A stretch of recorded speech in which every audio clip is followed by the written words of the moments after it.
Abra sua Bíblia em Mateus capítulo 5. O que a gente encontra em Mateus capítulo 5, irmão? Quem lembra aí de Coi? Aí, Jeová. Mateus capítulo 5. Nós vamos ler até o versículo 12, né? Que são as bem-aventuranças. Mesmo assentados. Mateus capítulo 5, a partir do versículo 1 até o 12, diz assim: Vendo Jesus as multidões, subiu ao monte, e como se assentasse, aproximaram-se os seus discípulos, e ele passou a ensiná-los, dizendo: Bem-aventurados os humildes de espírito, porque deles é o reino dos céus. Bem-aventurados que choram, porque serão consolados. Bem-aventurados os mansos, porque herdarão a terra. Bem-aventurados que têm fome e sede de justiça, porque serão fartos. Bem-aventurados os misericordiosos, porque alcançarão misericórdia. Bem-aventurados os limpos de coração, porque verão a Deus. Bem-aventurados os pacificadores, porque serão chamados filhos de Deus. Bem-aventurados os perseguidos por causa da justiça, porque deles é o reino dos céus. Bem-aventurados sois quando por minha causa vos injuriarem e vos perseguirem, e mentindo disserem todo o mal contra vós. Regozijai-vos e exultai, porque é grande o vosso galardão nos céus, pois assim perseguiram aos profetas que viveram antes de vós. Amém? Pai querido, consagramos os minutos que virão para ouvir a Tua palavra. Abrimos o nosso coração, fala conosco, Espírito Santo, em nome de Jesus, amém. Diga assim comigo: quando conheço a palavra, a minha casa é purificada. Vira para o seu irmão e diga assim: a palavra purifica a sua casa. Você crê nisso? Dá um glória a Deus bem forte aí. Dê uma salva de palmas, Jesus. A palavra purifica a nossa casa. O ensino purifica a nossa casa. Amém? E é lógico que você sabe que quando eu digo palavra, ela está associada ao ensino. Amém? Não é, meu irmão, a palavra, o papel, a sua Bíblia de estudo e por aí vai. Que não adianta você ter 100 mil Bíblias dentro da tua casa. Você dizer assim: pastor, vou fazer uma muralha de Bíblia ao meu redor. O papel, você sabe que o livro em si não impede que Satanás entre na sua casa. Você pode, meu irmão, ter o santo óleo de Israel. Você pode ter a Bíblia lida pelo Papa. Olha aí, irmão. Ou a Bíblia de John Wesley. Imagina, você ter a Bíblia que John Wesley lia. Se você não tiver o ensinamento, o princípio. E o que me preocupa é que há muitos crentes em casa com a Bíblia de Lutero, a Bíblia de Genebra, a Bíblia pentecostal, a Bíblia da mulher, a Bíblia do homem, a Bíblia da metodista, a Bíblia disso, a Bíblia daquilo. Tem um monte de Bíblias, mas não tem a palavra, o ensinamento. Há um princípio, meu irmão, na vida de um discípulo. Diga assim comigo: eu só aprendo, diga bem forte assim, a palavra quando estou próximo do mestre. O seu irmão gravar, vira para ele e diga assim, ó: longe do mestre não tem ensino. Diga para ele. Ou seja, você pode ter a Bíblia, mas estar longe do mestre. E a Bíblia diz, meu irmão, que as bem-aventuranças não foram reveladas para qualquer pessoa. Não foi simplesmente para uma multidão, para pessoas que simplesmente decidiram seguir Jesus naquele dia. As bem-aventuranças foram ministradas para os seus discípulos. Diga comigo, discípulos. A Bíblia diz que Jesus subiu ao monte e os seus discípulos seguiram Jesus. E a Bíblia diz que depois de subirem ao monte, de seguir Jesus, eles se aproximaram do seu mestre. A revelação é dada para aqueles que estão próximos. Talvez, meu irmão, há um desejo no teu coração, uma sede, que talvez não tenha sido saciada. E talvez você está procurando de igreja em igreja, de pastor em pastor, de profeta em profeta, de cantor gospel em cantor gospel, procurando essa palavra. Só, meu irmão, que enquanto você não estiver próximo de Jesus, as palavras serão lançadas e você não vai conseguir digerir, você não vai conseguir entender, você não vai conseguir compreender. Mesmo que você ouça 10 mensagens no YouTube por dia, quando, meu irmão, nós estamos próximos de Jesus, diga-se comigo, próximos de Jesus. Às vezes, meu irmão, uma frase de Jesus fala mais do que um sermão inteiro.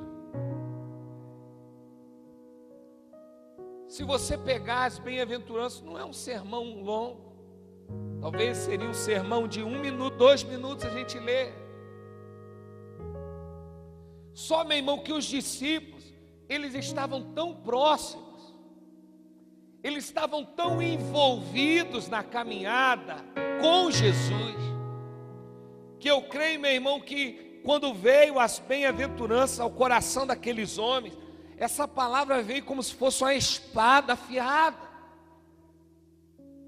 Eu tenho certeza, meu irmão, que essa palavra aqueceu o coração dos discípulos. Será que você tem entendido, visto, vivenciado a palavra como uma espada no teu coração? Talvez, meu irmão, você lê a Bíblia, você ouve mensagens atrás de mensagens, e talvez as coisas não estão mudando, você não está vivendo mais uma vida compromissada. Talvez porque você está ouvindo a palavra de longe. E Jesus está dizendo para você assim: filho, quer conhecer a palavra? Filho, quer que a tua casa seja cheio da palavra? Você tem que andar mais perto de mim. Filha, a solução para a tua casa é você andar mais perto de mim. Homem, a solução para o teu casamento é você andar mais perto de Jesus. Você está entendendo? Só que andar perto de Jesus, meu irmão, requer algumas coisas de nós. E uma coisa que requer, diga comigo, é esforço. Tem gente, meu irmão, que anda com Jesus só quando as coisas estão no paralelo. Quando, meu irmão, Jesus decide subir um monte, e o monte, meu irmão, naquela região, não é um monte como o nosso, não, que a gente ainda faz uma trilhazinha, né? Lá era um monte cheio de pedra. Diga assim para o seu irmão, naquela época não tinha esse tênis não, diga para ele aí. Os discípulos não subiam um monte de Nike, de reboque. Jesus não subia um monte de coturno. Eram sandálias. E eu gostaria de ver, meu irmão, se fosse possível, a foto dos pés de Jesus. Como devia ser os pés de Jesus, os pés dos discípulos. Com certeza, meu irmão, os pés de Jesus eram pés calejados. Quem sabe Jesus tinha dedo que nem unha mais tinha, você sabia? Porque topava muito nas pedras, né? Era normal. E os discípulos iam atrás dele, seguiam a ele. Estar próximo de Jesus é ser capaz de subir um monte com ele, de às vezes até tropeçar numa pedra, bater o pé numa pedra. É sair de debaixo da tua cobertura, do lugar do teu sossego, do lugar do teu descanso, e seguir a Jesus onde Ele estiver. A verdade é, meu irmão, que muitas vezes a nossa casa está um caos, porque a gente não é capaz de seguir Jesus dos montes. Às vezes a gente não é capaz de nem seguir Jesus chovendo. Vira para o seu irmão e diga assim: parabéns, você vem na igreja chovendo, hein, irmão.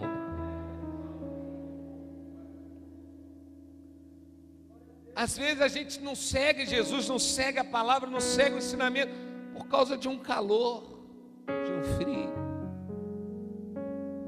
de uma dorzinha de cabeça. Agora, para ver filme, o cidadão dá seus pulos. Ele vem na igreja, ou melhor, ou pior, ele vai no cinema com dor de cabeça, resfriado, ele vê televisão resfriado. Mas quando é para ouvir Jesus, ele não é capaz de subir o monte. Será, meu irmão, se nós estivéssemos, eu e você está me ouvindo, amém? Estivéssemos hoje vivendo em meio à igreja perseguida, a gente ia continuar crente?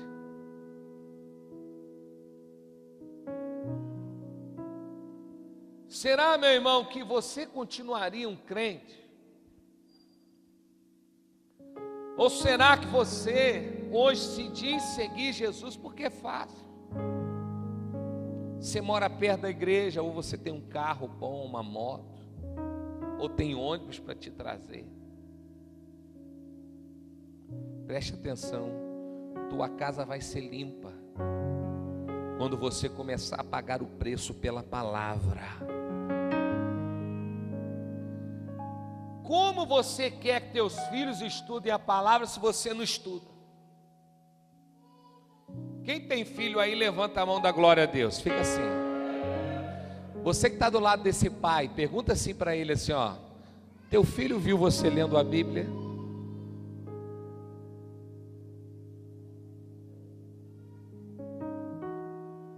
Se o teu filho não te vê lendo a Bíblia, tu acha que ele vai ler? Se você, meu irmão, não tem compromisso com as coisas de Deus, você acha que teu filho vai ter quando for mais velho? Se você, meu irmão, leva as coisas da igreja de forma displicente, quando chegar a juventude, tu acha que tu vai dizer assim para ele: tu tem que ir para a igreja? Ele vai lembrar de tudo que você fez. Quando você deixava as coisas de Deus sempre em segundo plano, quando você inventava 1001 desculpas para não estudar a Bíblia, quando você não abria a Bíblia dentro da sua casa, ele vai lembrar disso. Se os teus filhos não veem você como uma pessoa próxima de Jesus, a caminhada deles será extremamente mais difícil. Eu glorifico a Deus porque eu tenho a visão muito clara da minha mãe. Pegando a Bíblia dela, era uma Bíblia velha que só. Ela botando os óculos dela, depois de uma certa idade já. E ela lendo a Bíblia, anotando. Talvez você diz assim, pastor, uma coisa simples. Meu irmão, isso não é simples, não, isso é profundo. Essa imagem nunca saiu da minha cabeça e nunca vai sair. Quando teus filhos ficarem velhos, você está me ouvindo? Eles vão lembrar até de onde você lia a Bíblia. Eles vão lembrar, como eu lembro, até de como era a Bíblia. A Bíblia da minha mãe tinha um inário, cantor cristão. A gente era tudo batista na infância. E eu poderia desenhar a Bíblia da minha mãe, porque eu vi ela lendo a Bíblia. Pergunte assim para o seu irmão: você está subindo o monte, irmão?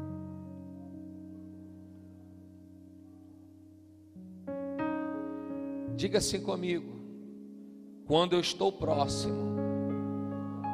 Diga bem forte assim: quando estou próximo, eu consigo ouvir melhor.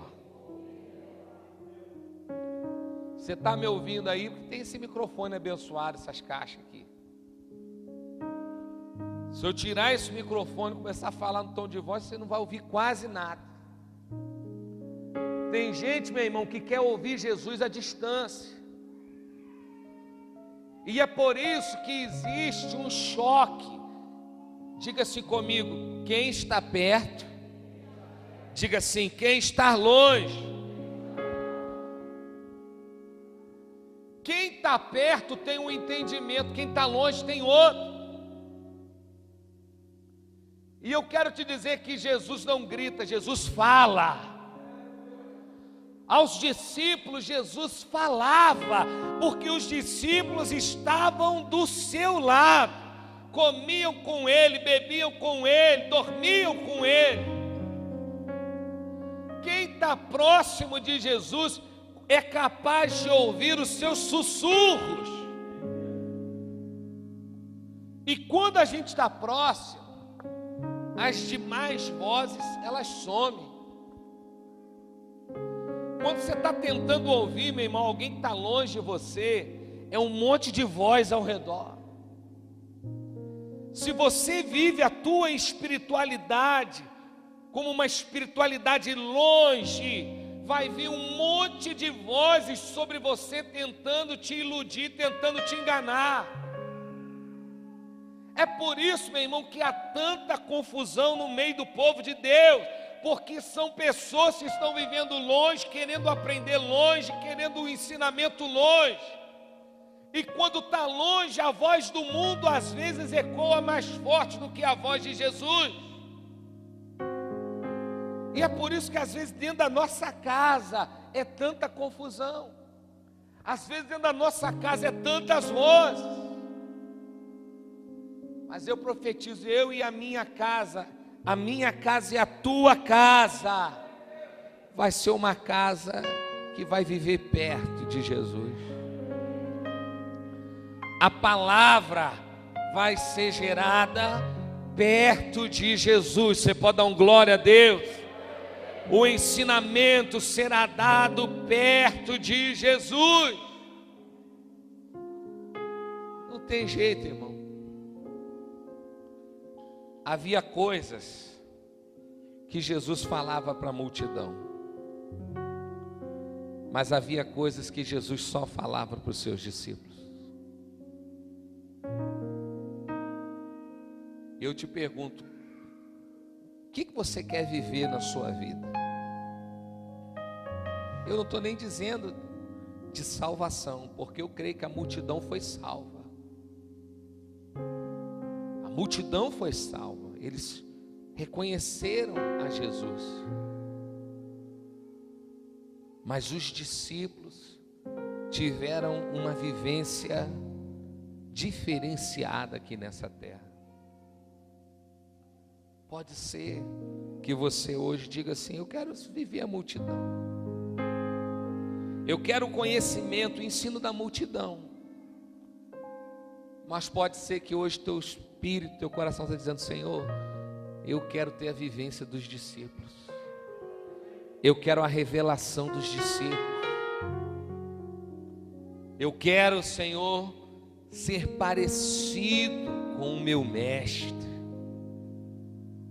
A sensação que eu tenho, meu irmão, é que eles andavam tão juntos, os discípulos e Jesus.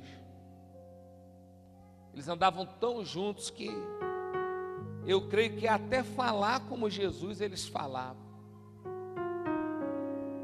Quando a gente está muito próximo de alguém, a gente passa até a comer como aquele alguém. A gente passa a usar as palavras daquele alguém. E eu creio que era isso que acontecia com os discípulos. O caráter de Jesus foi impregnado na vida dos discípulos através de uma vivência.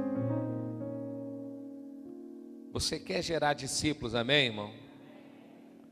Vou te dizer uma parada aqui forte. A tua vivência vai gerar mais do que as tuas palavras. Eu volto a dizer o que eu disse no início do culto, ou melhor, no início dessa palavra. Quando nós somos discipulados por alguém, às vezes uma frase do mestre fala mais do que um sermão inteiro. Hoje você pode me olhar, você pode olhar para outros pregadores e me ver como simplesmente mais um pregador, mais uma palavra. Mas se você vê no seu pastor um discipulador, às vezes uma frase que eu vou te dizer vai gerar algo sobrenatural sobre sua vida. Agora, se você simplesmente vê o pastor como uma figura religiosa, o pastor Bruno está lá porque o bispo Paulo Lockman ainda assinou, você vai até ser abençoado, irmão, eu creio, Deus é misericordioso. Mas se você acreditar na figura do seu pastor como sendo alguém que pode discipular a sua vida, eu tenho certeza que a palavra que sair desse altar vai gerar muito mais fruto na sua vida. Então você pode realmente assim escolher. Eu fiz essa escolha. Eu poderia entender que o bispo humano hoje, né, seria uma figura institucional, mas eu decidi crer que ele foi um homem que Deus colocou para me abençoar e me ensinar. Se você vê o seu líder, e não só o seu pastor, mas o líder do seu ministério como alguém, diga assim comigo, que não é perfeito, mas é discípulo de Jesus, você vai crescer muito mais. Pega na mão do seu irmão e diga assim: quem está próximo consegue entender melhor. Nem comecei a falar sobre as bem-aventuranças. Próximo domingo a gente continua, amém? Vamos ficar de pé, em nome de Jesus.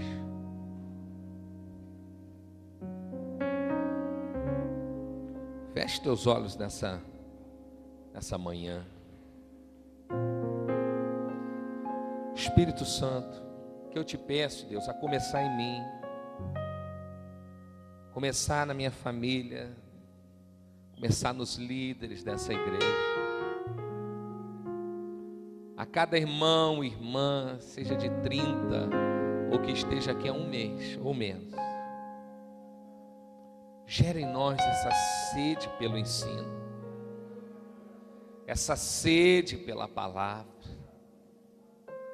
esse compromisso com aquilo que vem de Ti, Senhor, compromisso com a Tua casa, com a Tua igreja. Gera em nós, ó Pai, esse compromisso. E eu creio, Deus, que quando vivermos esse ensinamento, nossa casa vai ser limpa, nossa casa vai ser purificada. Os pecados que se encontram hoje na nossa casa serão arrancados. Quando nossos filhos nos veem mais lendo a Bíblia, quando nossos pais orarem mais, quando você como um filho orar mais pelos seus pais, quando a Bíblia for aberta junto em família, nem que seja para ler um versículo, porque quem está próximo, às vezes uma frase é um sermão.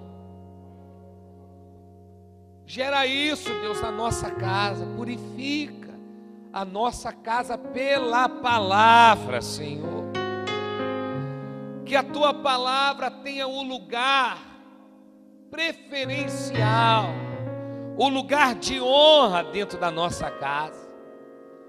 Que venhamos, ó Deus, a meditar nela de dia e de noite. Que o Senhor nos faça como árvore plantada junto às torrentes de água. Que a nossa casa dê o fruto na estação própria.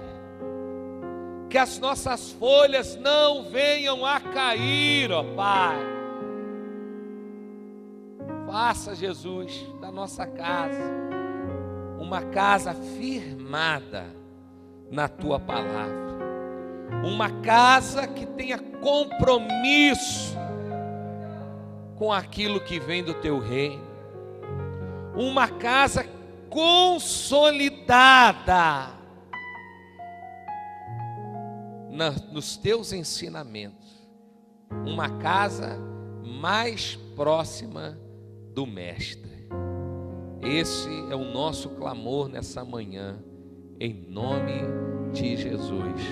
Amém. Dê uma salva de palmas ao Senhor. Glória a Deus.